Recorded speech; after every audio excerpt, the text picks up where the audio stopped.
Hello, and welcome to another episode of Walk the Dog Cinema. I hope everyone's been doing good and having a good life. Today, me and the Roca getting out and just doing our kind of normal path. She's been having good days. My nephew's little puppy has been around, and she loves kind of mothering her a little bit, but also playing with her in some really cute manners. She's like a little border collie mixed with maybe some husky or whatever, but she's cute. Her name's Jonesy. But Roka's been playing with Jonesy and trying to get in on the movies. And today we're going to talk about The Naked Gun, the new one with Liam Neeson and Pamela Anderson. So The Naked Gun, starring Liam Neeson, Pamela Anderson, and yeah, it's as far as the Naked Gun series, I think it's kind of neat. Again, spoilers. So if you've never seen it, I wouldn't say necessary to stop, but if I might get into some of the stuff that gives things away. It really doesn't matter with this movie. I'm already going to say that even if you really like the Naked Gun series, this one's on one level kind of a waste of your time. I think they do a good job of tying it into the Naked Gun series on some level, but overall, it's kind of a mishmash of tonality. It's kind of weird. It plays off Liam Neeson's Taken character in one sense, but then kind of trying to tie it to Frank Drebin of Leslie Nielsen's character, which I like, that it's continuing kind of in that vein. But there's moments where the movie is really slow, so I can't recommend this movie. I've always been a sucker for this kind of comedy with Kentucky Fried Movie. I love Abrams. I love Zucker. You know, I love Hot Shots and Top Secret and Airplane. You know, I love the Naked Gun series. I even love the TV show Files from the Police Squad. So, you know, I even, Dracula Dead and loving it with Leslie Nielsen, and even some of his kind of lesser of that kind when you get into the parody of like The Fugitive and The Exorcist, Repossessed and stuff, though they're insanely kind of dumb on one level. At least there's some manic energy to it, where this one, it has some laughs. Not that I didn't laugh out loud. It just kind of sits there on certain sequences. It has a James Bond-like villain on one level. So the villainy is kind of really realistic in one sense, where Naked Gun kind of played it in a more paradoxical manner. So it's kind of a bizarre not twist, but feeling to that. So like from a tone sense, it's kind of all over the place. The director, Akiva, forgot what his last name is, actually got, I wouldn't say a start, but I know he used to be a writer for SNL during the 2010s, maybe even to recent. Some of the jokes really land really well, but on one level, I don't inherently think he's that good of a director. The ending climax just kind of sits there and does nothing.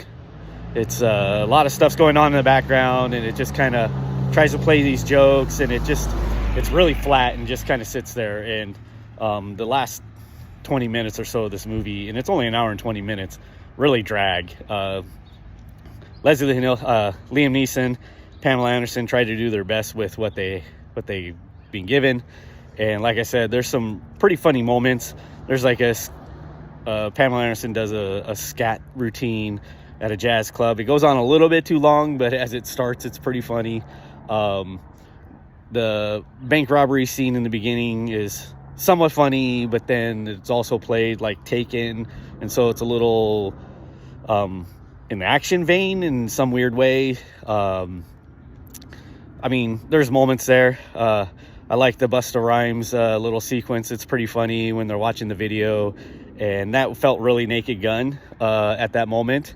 But overall, I just can't recommend the movie. I think it's an hour and 20 minutes of wasted time just to try to touch on something. Too bad. I'd like to see the Naked Gun series kind of go on in that sense, but it's not needed.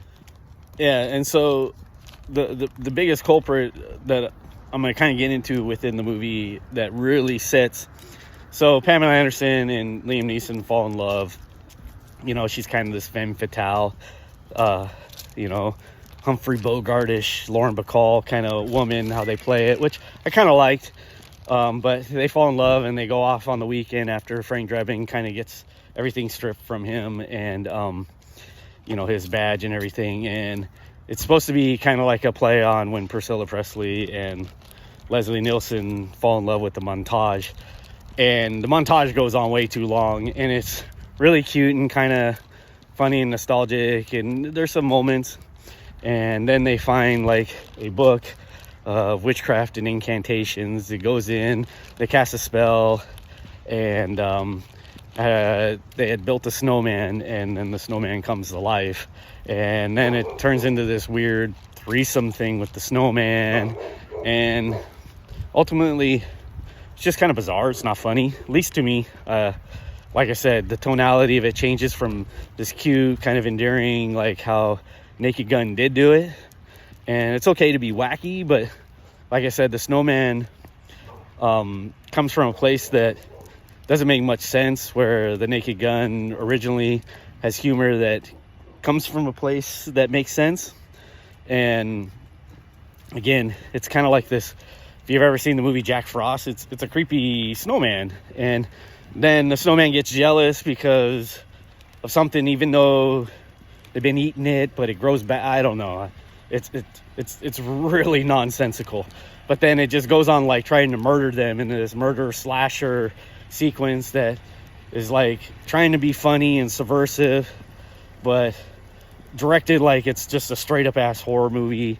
I'm sorry for the language and all, but you sit there and you just look at that and you just go, what? Like okay, I'm down for being weird, but again, it's not funny. It doesn't feel like it fits in the movie. I don't even know on paper how you thought it was funny, and you just kind of feel a little embarrassed for Liam Neeson and Pamela Anderson. I mean, they try to make it work. I don't know if the scene would have ever worked. You know, and like I said, it's just like, and it goes into this like weird S&M fantasy thing where they're like making the snowman a snow cone and eating on it. It like it's foreplay. It's such a bizarre sequence in one sense, but like I said, you know, then the snowman comes out on this murderous rage, and yeah, it's just, that's the weird tone shifts.